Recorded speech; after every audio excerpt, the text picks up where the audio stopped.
Hi guys, James at Rampant Lion Reviews again for you today with another beer review. For this one we are going to head across the Øresund once again. We're going to go over to Copenhagen in Denmark and revisit one of my favourite Scandinavian breweries. And this is yet another of one of their beers that they do in collaboration with the American breweries. So for this one we're returning to Amager Bryghus from Copenhagen, like I said, and this is a collaboration beer that they've done with Coppertail Brewing Company, who come from Tampa over in Florida. So this one's called Kiss of the Coppertail. It comes in at 6.5% and they're describing this one as a Florida style IPA. So I'm very curious to see how this one differs from, you know, a New England IPA or a West Coast IPA or something like that. I've never actually heard of the Florida IPA substyle. So if you're watching from over in Florida or from that kind of area in America, do please let me know what the kind of distinctive characteristics of a Florida IPA are, because it's, as I say, this is something I've never encountered, but I'm sure we'll soon get some kind of insight into it when we taste the beer.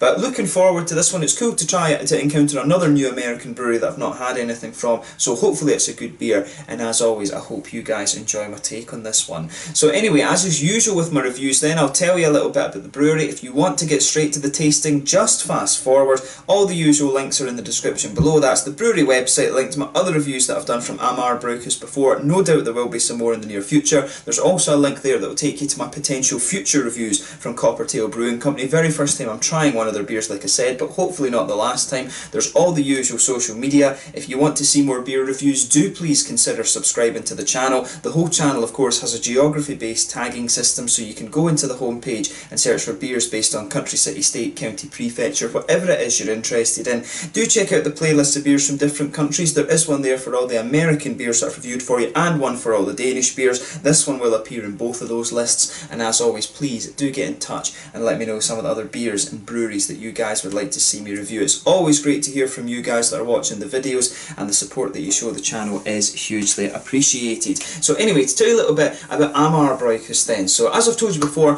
Amager Bryghus are based in Kastrup in Copenhagen in Denmark, and they're probably one of the best known Danish craft breweries outside of the likes of Mikkeller and Toil. I think they're one of the bigger production craft breweries in Denmark actually, because of course Mikkeller and Toil tend to brew most of their beers in Belgium, and Mikkeller of course are doing a lot of things in America now.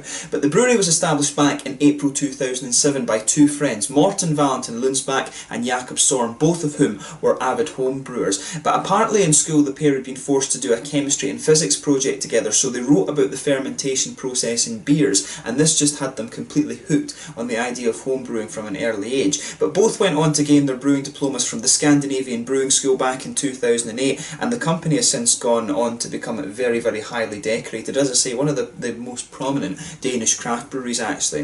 But the first brewery was located in Tornbo in the southern part of the city, and they've been constantly expanding over the last couple of years, and they've just moved to a new site closer to the airport, which has a much larger capacity than the other one that they had before. But you know, really, as I say, these guys are a really nice brewery. My favourite beers from these guys, probably Batch 1000, a lovely IPA, Winter in Bangalore, the Bastard Princess. You know, there was a lot of really good IPAs from these guys, and of course you've got the Herr Fredriksen as well, their Imperial Stout. For me, that's one of the kind of pinnacle Danish Imperial Stouts, along with the likes of Mikkeller, Black Hole and things like that. You know, awesome beers actually. So this is a brewery that you definitely need to check out. Very recently, of course, they've changed from doing half-litre bottles to the 330s. I think mainly that's a commercial decision, so they can export their beer a little bit more and stuff like that.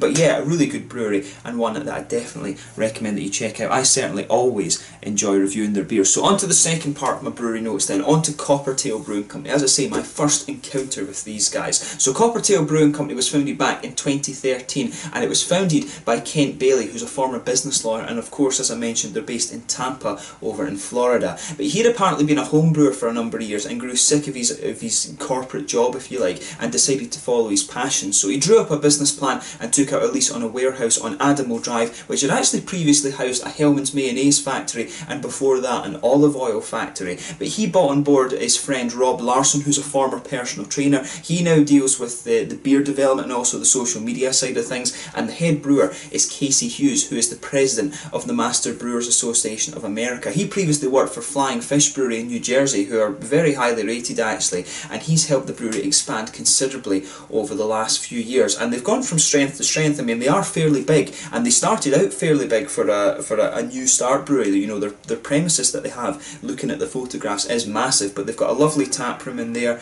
the offices and everything. You know, it's actually a very kind of swanky place when you look at it, but they have expanded quite a lot over they've expanded their fermentation capacity and things over the last couple of years, and the beers are really quite highly rated as well. But the brewery itself is named after the Coppertail, which is a mythical sea creature, or marine creature if you like, that apparently lives in Tampa Bay. But yeah, one of the more highly rated Florida craft breweries from what I gather, and yeah, hopefully I can get out to Florida again. It's been 8 or 9, I think it's 9 years now actually, since I was out in America, so I need to make sure I get some of the, I get over to America at some point soon and maybe do a tour of California or something like that. I think that would be a really nice holiday to do at some point. But yeah, another really interesting brewery, and this is one thing that Amager do really well. They actually get a lot of the American breweries kind of known a little bit over here in Europe, and that usually leads to other things like exporting the beers over here. But yeah, another really interesting brewery from America, and hopefully I can get out and visit them at some point soon. But that's all you need to know about both the breweries. If you want to learn a little bit more, check out the brewery websites in the description below. You can follow them both on Facebook. They're both very prolific breweries by the look of it, so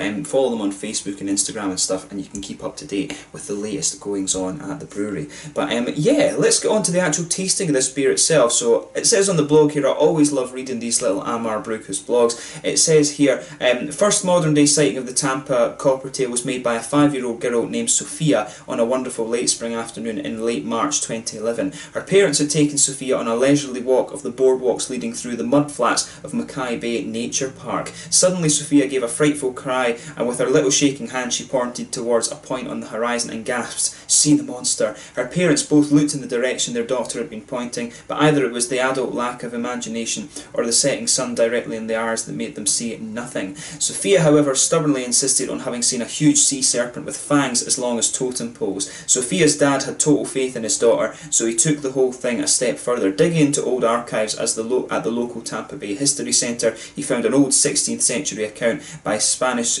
conquistador Hernando de Sota, who told of a gruesome sea creature that had sunk 2 of his ships simply by the flick of a powerful tail. Since then, the Tampa Coppertail has been sighted many times, but it seems to have become way less mean-spirited since the time of the Spanish. Of course, Florida was a Spanish colony, Spanish Florida, but some local jet skiers even claim to have performed a stunt they call the Kiss of the Coppertail. But since no dips of this Coppertail kissing can be found on YouTube, we'll consider the rumours to be only big boys bragging. This is a collaboration beer made with Coppertail Brewing Company, Tampa, Florida, USA. So yeah, I always like that. The artwork on this one is really nice as well. I always love the artwork that Amager Bryghus put on their beers. It's quite metal. I think both Morten and both the guys at Amager Bryghus are, Morten and Jakob, are big metalheads from what I gather. On the malt base in this one we've got Pilsner and Pale Malt and Crystal 150, and the hops in this one are Columbus, Simcoe and Mosaic, and it uses a US ale yeast strain. So yeah, there's the Amager Bryghus bottle cap on this one. And yeah, let's get it out and we'll get on with the tasting then. I'm very curious to see what a Florida Pale Ale is like. If it wants to actually open. That's twice that's happened in a few videos actually. But yeah, let's get this guy out and we'll get on with the tasting then. And I'll tell you right away, you can smell the Simcoe coming out of this one. The passion fruit jumps out at you with this beer. Let's get the last of the bubbles and stuff out. There we go. You don't want to waste beer. A Scotsman never wants to waste beer. But yeah, look at that. That looks lovely, and it smells great as well. The smell coming off this beer is really, really nice. So if I hold this one up to the light, yeah, kind of a medium sort of orange colour. There's a solid finger and a half, I would say, of a frothy, I would say perfect white head on that one, to be honest. That is a perfect white head on this beer. If I put my fingers behind the glass, you can see it is transparent to some degree, but it's not quite as hazy as some of the New England beers that you're going to come across. But 1 or 2 big bubbles sticking towards the side of the glass, and a few little ones just heading up towards the bottom of that head there. But you know, overall, it does look really quite nice. So yeah, kind of interesting. It looks a little bit almost halfway between a New England type IPA and a West Coast style IPA. But yeah, looks pretty much as you would expect from an IPA generally. So let's take a closer look at the aroma and just see how we get on with this one. Yeah, passion fruits definitely. Yeah, definitely a little bit of passion fruit in this one. You can pick out the oranges, the tangerine notes as well. That'll be the mosaic. So the passion fruits will be coming from the Simcoe. The tangerines will be coming a little bit from the mosaic. It's got a little bit of that blueberry note to it as well, I think. That's one of the more kind of subtle complexities, if you like, of the mosaic hop. And it's got a good kind of floral spicy note. I've always found Columbus can give you almost like a curry kind of spice thing, and you can definitely pick up that nice sort of floral aromatic note out of this beer.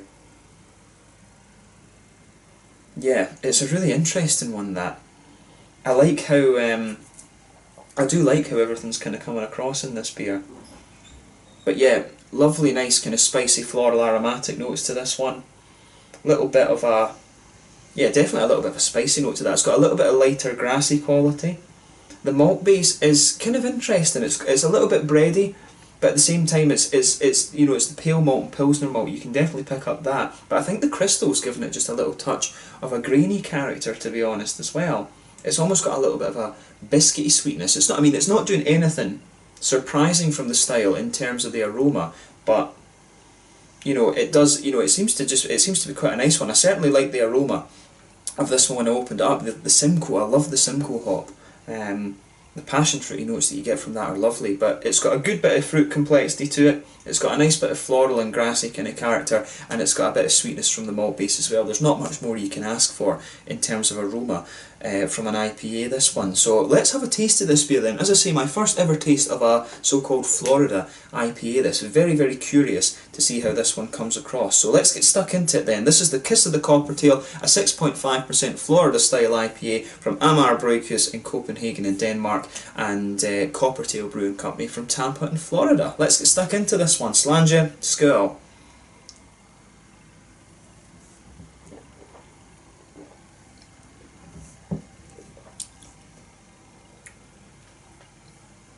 Yeah, it's a nice beer, that. What I'll say straight away is it's not one of the more kind of in-your-face ones that I've had from Amager, right enough. It's more, this one for me is more a kind of juicier, easy drinking one, if you like. And I like that, I do like that about this.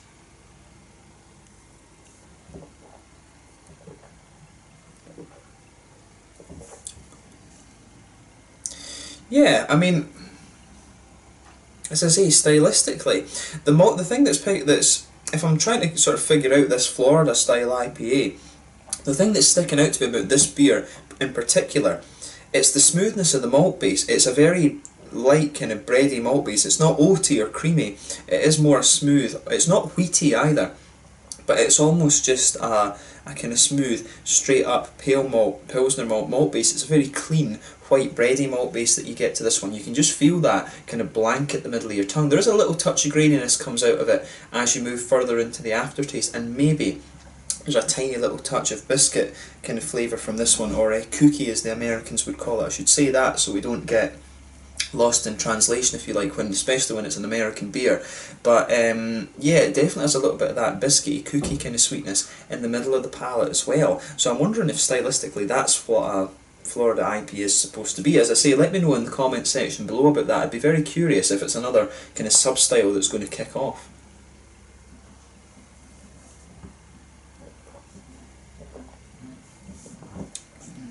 But yeah, it's a nice one, this. The fruity side of the beer leans towards the juicy side of things. This is one of these beers, I think, that's quite subtle in its flavours, but it goes together really quite well, actually. As I say, by no means is this one of the kind of big in-your-face IPAs that we know Amager can do. But it's a nice easy drinker, this one. And you know, if you're in a place like Florida, which genuinely tends to be quite hot and quite humid, you know, that's probably what they're going for. They're probably going for a nice IPA that's just sessionable and nice and easy drinking. So yeah, I can understand where they're kind of coming from with this beer. So I would say, as I say, the malt base is kind of quite straight up. There's nothing overly, pardon me, sort of surprising about that. On the hoppy side of things, a little touch of earthiness there in the back corners of the palate. As you come further forward, it does that. Some of the IBUs start to come out. You get a nice little bit of a spicy kind of floral aromaticity to this one, which is nice, and you get, it's almost got a little bit of that curryish spice. As I say, I think it was Columbus they use in this one. Columbus, I always remember having this almost curryish and sometimes aniseedy sort of spice to it, and it's got a little bit of something there on the sides of the palate, pardon me, a little bit of the palate as well. But as you go round the very front curve of the palate, you've got a little bit of that lighter kind of a grassy note, which you expect from most hops actually. But of course behind the front curve of the tongue, that's where you get that little oily bubble where the juicy, fruity qualities come out of the beer.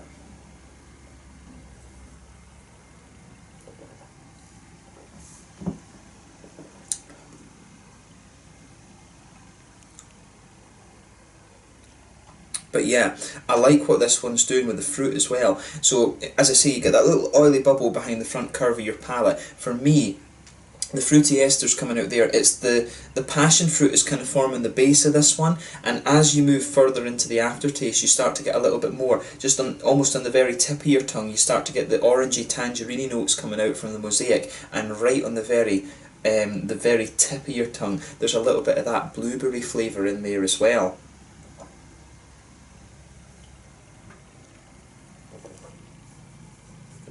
But yeah, as I said, overall, it's a nice beer, this one. It's quite a nice kind of session beer.